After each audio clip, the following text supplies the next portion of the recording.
Thank you for this great opportunity. And we just heard about seeds. But who are the people that are planting those seeds? Who are the people that are caring for those seeds? Who are the people that are picking, processing, packaging, and even in the restaurants, they even prepare your meals? Who are the people? And that is what I want to talk to you about, the seeds. Thank you, Ame, for handing seeds to everybody. I'm pretty sure the whole of Canada have good seeds, productive seeds, seeds that are very, viable. But also I want to challenge you today. Those seeds that are in there that you cannot see, the hidden seeds, are you willing to talk about them today? And let's talk about them because in my home country, red and white means love.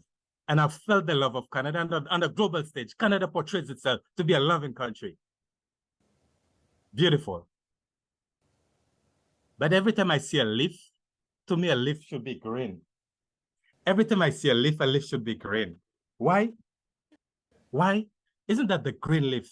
Isn't that where our food are being photosynthesized? Isn't that where our food coming from? To me, every time I see a leaf, it should be green. I think of food. In my home country, red means danger. That red leaf that I'm seeing here, it reminds me of the dangerous conditions that migrant workers are facing. Is that an accident or is that by design? What kind of seed is that? Let us talk about that seed. In school in my home country, there's some subjects I did very well at, and there's some I struggled with. English language was one of those I struggled with. And one of the words I really struggled with was debt. I used to spell debt as DT, and that's such an important word. And I hope the organizers for this event will make sure that all the participants end up this session being debt-free. I used to spell debt as DT. DT. One day my mother saw my book and she noticed I had struggled. She asked me to spell debt. I said DT. She told me, no, it's missing a B. I said DETB. I don't want to tell you what my mother told me afterwards. After that, I never, ever had problems. However, I struggled with the word debt. But was I really struggling? Or it was preparing me for the struggle that migrant workers are facing in Canada? What does that stand for? D, denied. Migrant workers are denied basic human rights in Canada. Are migrant workers considered humans to be denied basic human rights? E, excluded. The rights, the laws that are designed to protect workers in Canada, migrant workers are excluded from that. Here's a simple example. Recently was Thanksgiving. Although during the week it was Thanksgiving in America, different dates. Thanksgiving, who do we give thanks to is one question. But on that day, when you share maybe the best meal with your family, your best days in Canada, migrant workers' worst days were excluded. Did we get holiday pay? No. Why? Because the laws that are designed to protect workers in Canada, migrant workers are excluded from those. And T, tied. We have a tied work permit. So to be tied to your employer, to be excluded, and to be denied, that is where your food is coming from. What kind of seeds are these? What kind of seeds are these? Let me compare them quickly to those kind of, the other subject that I struggled with in school was science. And one of the words, one of the things that really, things like when the teacher asked me to find out what DDT stands for, to me, that was the longest word I've ever said. Already I struggle with spellings. And for me to have such long words like that, that really discouraged me. But did I really struggle with spelling? Or what was that really preparing me for the kind of life I had to live in Canada? DDT. What is Canada saying to you? I cannot deny you freedom. I cannot deny you rights. I cannot tie you to a farm. So what can you see clearly where the line is divided? What kind of seeds are these? What kind of seeds are these? Let me open that a little bit. I'll tell you. This is the very definition of vulnerability. Very definite. To tie somebody, to exclude somebody, to deny. That's the very definition for vulnerability. That's the very definition for exploitation. What kind of seeds are these? The seeds of exploitation. The seeds of vulnerability. And at this point, the same word I couldn't spell, I would like to draw your attention to life and death. I would like to draw your attention to that documentary. It really spells out those institutions that create that wide divide between the developed countries and the global south. I want to draw your attention to the realities of a migrant worker. Being a migrant worker in Canada is like having a telephone. The program that brought me to Canada is like a tree with a telephone number. Only in Canada, I've seen the tree with a telephone number. So up there, you see the seeds that you've given us, what you've done? Those seeds, they come with a telephone number. How did you do that? I mean, you're genetically modified those seeds. I mean, let me see. Let us look at those telephone numbers. The first number here in the telephone number is 57. The program that brought me to Canada, this year is 57 years. And I keep changing numbers. Next year it will be 58. That means that the people who produce your food for 57 years, we've been coming to your table and you've not seen us. We are invisible. We are made invisible. 57 years. The other number in that telephone number is free, which simply stands for the three simple parts of the tree: the stem, the branches, the leaves. We are in Canada to do jobs Canadians do not want to do. The stem. What does the stem mean? We are here to do jobs Canadians do not want to do. What are the jobs Canadians do not want to do? And during COVID, I thought during crisis, Canadians would go to the farm and produce their food. Even during crisis, Canadians do not want to do that work. Why? Because it is the jobs, dirty, difficult, dangerous, deadly. An average of 2 workers are dying every year. If workers are dying, can you imagine how many more get injured? An average of 2 workers are dying every year. For a minute, I would like to encourage you to think of non-unionized work. Can you imagine the working conditions associated with non-unionized work? Non-unionized work. That is the kind of work migrant workers are doing in Canada, non-unionized work. What kind of seeds are these? Are these the healthy seeds that Ahmed told you about? Or are the seeds of exploitation and vulnerability? So we are here to do those D jobs. What is the other part of the tree stands for? The stem, the branches. What are the branches? We cannot apply for status in Canada. We cannot apply for status. We cannot apply for status. What is status in Canada? What is status in Canada? Status is a two-edged sword. If a migrant worker has status, it takes care of our immigration vulnerability. We are not afraid to speak up. Why am I here today? It's because of our vulnerability, not having status. We're afraid to speak up. Immigration vulnerability. Would you believe it? Whereas the employers are portrayed to be operating farms, F-A-R-M-S, farms, which is portrayed to be a non-profit. Nice. That's a nice perception. Nice way of, nice publicity. However, those same employers, they control the travel agency that's booking our flight in and out of Canada. They never tell you that. Canag, C-A-N-A-G, Canag, right there in Mississauga. They book our flight in and out of Canada. It's essentially, listen to that. What does that tell you? Our employer is not just our employer. Our employer controls our housing. Our employer is our landlord. Our employer controls the traveling. Our employer is our immigration officer. Our employer controls every aspect of our life, simply because we don't have status. So they control our immigration. Not having status means our immigration vulnerability is very, very, we are very vulnerable when it comes to immigration. We're afraid of speaking up. The other part of status is a two-edged sword. If I have status, I do not have a tight work permit. If I have status, I can work with essentially any employer who's willing to employ me. It takes care of a lot of our labor vulnerabilities. If I have status, my employer knows that I can work with anybody. The pressure is now on my employer to create the good working conditions that would attract me and keep me. But if I'm tied to my employer, where's the pressure? Is it on my employer or on me? So status is a two-edged sword. Not having status, it makes us extremely vulnerable. And what is the third part? What is the third part of the tree in that number 3? The third one, the leaves. What does the leaves mean? We are tied to our employer. So let me summarize that. To be tied to our employer, to do the dirty work, non-unionized work, and at the same time denied basic human rights, denied basic labor standards. To be denied status, we have our immigration vulnerability, our labor vulnerabilities. That is the program. This is the program which puts food on your table. We are tied to our employer to do the dirty work and denied basic. What's another name for migrant worker in Canada? Denied. And because of time, let me run.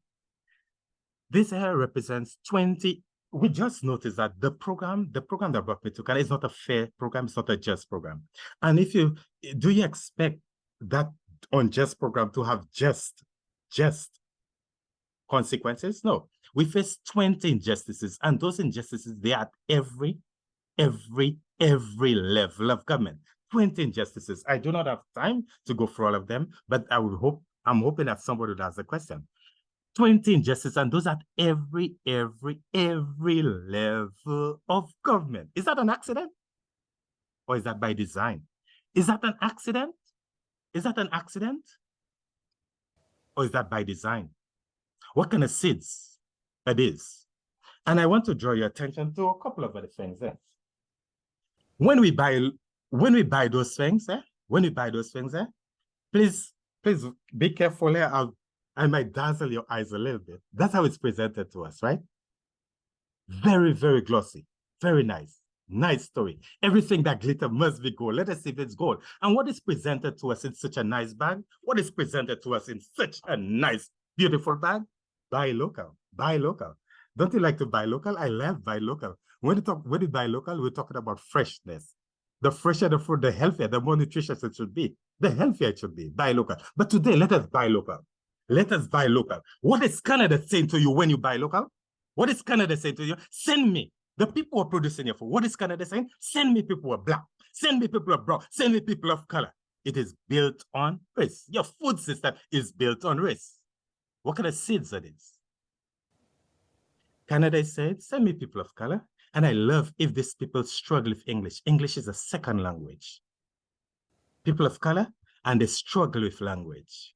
And even better yet, Canada is saying, send me those people of color, they struggle with English, and if they're ignorant about labor issues and human rights issues. Let me go over that. Canada said, send me people of color. To produce your food, send me people of color. And these people, they struggle with English. And these people, they're ignorant. They know very little or nothing about labor issues, human rights issues. What is Canada saying to those people? Welcome, welcome, welcome. Welcome in a climate of fear. Welcome in a climate of fear. And I can spend a lot of time to talk about fear, but a few simple elements of fear. The employer controls the travel agency that's booking our flight in and out of Canada. That is some element of fear. I just told you, who is a migrant worker in Canada? We are denied. We are excluded. We are tied. Isn't that fear? Where do we live? We live on the farmer's property. In Ontario, what is it? Private property, no trespassing. The workers, migrant workers live on the farm. What is that? What do we say at the entrance of that? Private property, no trespassing. Are we human beings? Are we first class? Are we second class? Or do we have no class in Canada? So we are welcome in a climate of fear. Where is that happening? Where is that happening? Where is that happening? On the world stage, Canada portrays itself to be a loving country. But at the same time, Canada has a culture of silence. Nobody says anything. A culture of silence. And what does your silence mean? Your silence is compliance. You're supporting the status quo. Who does your silence support? The victim or the victor? And is that an illegal or a legal program? It has the full blessing of government. It has the full blessing of government. So if you like props, you like me. If you don't like props, you like Amir. You like Amir with his PowerPoint. Who is a migrant worker in Canada? A migrant worker is an egg sandwich. We are sandwich in our home countries. We are sandwich in our home country because a lot of forces force us to live.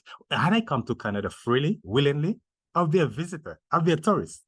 But lots of circumstances at home force us to leave our countries. And life and death is just one of the powerful documentaries that highlight that to you. I was forced to leave my country because of a hurricane. What are the countries causing global warming and climate change? Who are the ones paying the price? But coming to Canada, we are forced to leave our country. We are forced to leave our country. But when we come here to greener pastures, what do we get? Difficult working and living conditions. Difficult working and living. So we are sandwiched between a rock and a hard place. So I've made an egg sandwich for you. We are sandwiched between a rock and a hard place. We all know that if I drop this egg, it will break. And this egg, once you break it, whatever life is in there dies out. We also know that that egg can break because of an inside force. And if it breaks because of an inside force, what comes out of it? Life. My question to you, only our hands are needed in Canada to do the dirty work, to put food on your table. Only our hands are needed. I want to tell you, there's power in your hands as a consumer. There's power in your hands as a voter. There's power in your hands as a human being. Everybody's born with a lion inside of them. You have the skill, you have the talent. I'm hoping that this session, this summit, whatever it's called, I hope you'll use some time, quiet time, to find out, to connect to whatever skill you have, whatever passion you have, connect with it. Connect with it. That's the best gift you can give yourself. Power, connect with that skill. Connect, see what power you have in your hands, what skill you have, what talent. And my question to you, how are you going, when you discover your skill and your passion, how are you going to use it? Are you going to use it to create pressure to break that egg and kill life? Or are you going to use it to create the conditions that cause that egg to break from the inside out and create a new Canada? There's sufficient resources for everybody to live a comfortable life in Canada, but there's not sufficient for 1% to control a lot, to control the majority. You have the power to move Canada, to create a fair Canada, a just Canada. So I'm hoping that you'll use this conference, this session, to create a better world. And to highlight that, I want to tell you, I'm pretty sure all of you by now would know about the Truth and Reconciliation Commission. And before I end, I want everybody to tell me what is number 58 in that, out of the 94, what is number 58? And what does that mean? They call in the Truth and Reconciliation Commission is calling on you and me to do 94 things, 94 calls to action. Take actions to do 94 things to make right those injustices that the indigenous people face as a result of residential school. I want to tell you, Canada, it is said Canada controls anything between 50% and 75% of the world's supply of fresh water. 50% to 75%. This is very, very minute. Do you know how many communities are without that basic thing? In a country of abundance, do you know how many communities are without that basic thing? Not 2, not 10, not 20. It's more than 20. A country of abundance. That tells you the attitude of those in control. This here is a cow. My first grandchild, he beat the cow. And that's what I want you to do. I wanted to let you know that everybody's milking us. Everybody's milking us. They're milking us. What are you going to do? Are you going to continue to milk us? Or are you going to create a fair and a better world? Please connect with the power that you have and use it. And the last thing I would say, I want you to take a side. Do not remain silent. Do not remain neutral. Take a side. Take a side. In this era of information, so much information, take a side. Get yourself knowledgeable about the issues, take a side. But we're in an era of information. There's also a lot of misinformation. I want you to get your information from the horse's mouth. Get it from the horse's mouth and take a side. And I want to thank you for this opportunity. Thank you.